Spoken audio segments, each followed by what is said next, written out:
వైసీపీకి కర్మఫలం. సిమెన్స్ మాజీ ఎండీ.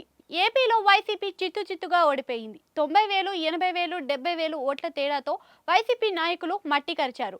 ప్రభుత్వం కూలిపోయింది. అయితే ఇది రాజకీయంగా ఇప్పటి వరకు అధికార పక్ష నాయకులు చేసిన విమర్శలు. కానీ ఇప్పుడు కార్పొరేట్ దిగ్గజం, ప్రముఖ వ్యాపారవేత్త, సిమెన్స్ కంపెనీ మాజీ ఎండీ సుమన్ బోస్ తనదైన శైలిలో వైసీపీని ఎండగట్టారు.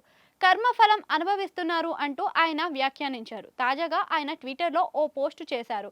ఏపీలో న్యాయం గెలుస్తుందని నేను చెప్పిన మాటలను ఆంధ్రప్రదేశ్ ప్రజలు నిజం చేశారు అని పోస్టులో పేర్కొన్నారు. ఇది వైసీపీ కర్మఫలం చేసినందుకు అనుభవిస్తుందని వ్యాఖ్యానించారు. సార్వత్రిక ఎన్నికల్లో ఘన విజయం సాధించి ముఖ్యమంత్రి పదవి చేపట్టిన చంద్రబాబు, మంత్రి లోకేష్లకు సుమన్ బోస్ శుభాకాంక్షలు చెప్పారు.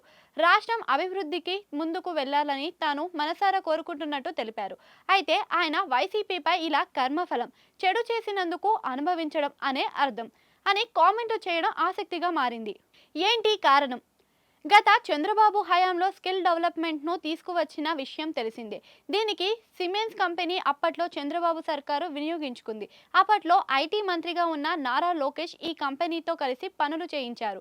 అయితే వైసీపీ సర్కారు వచ్చిన తర్వాత స్కిల్ డెవలప్మెంట్లో అవినీతి జరిగిందని, సిమెన్స్ కంపెనీ 300 కోట్లను ముందుగానే చెల్లించారని, అటు నుంచి తిరిగి మళ్ళీ టీడీపీ ఖాతాలో ఈ సొమ్మును వచ్చాయని పేర్కొన్నారు. చంద్రబాబుపై కేసులు పెట్టి జైలుకు కూడా పంపించిన విషయం తెలిసిందే. దీంతో ఈ విషయంపై అప్పట్లోనే సిమెన్స్ మాజీ ఎండీ ఉన్న సుమన్ బోస్ హైదరాబాద్ లో పెద్ద మీడియా సమావేశం ఏర్పాటు చేసి తాము తీసుకున్న సొమ్ము 300కు రసీదులు ఉన్నాయని, అధికారికంగానే తమకు సొమ్మును అందాయని, చంద్రబాబు అవినీతి చేయలేదని చెప్పారు. వైసీపీ ప్రభుత్వం కారణంగా జీవితంలో తను సంపాదించుకున్న పేరు ప్రతిష్టలకు తీవ్ర విఘాతం కలిగిందన్నారు. అంతేకాదు దీని ద్వారా లక్షలాది మంది విద్యార్థుల భవిష్యత్ ప్రమాదంలో పడిందన్నారు.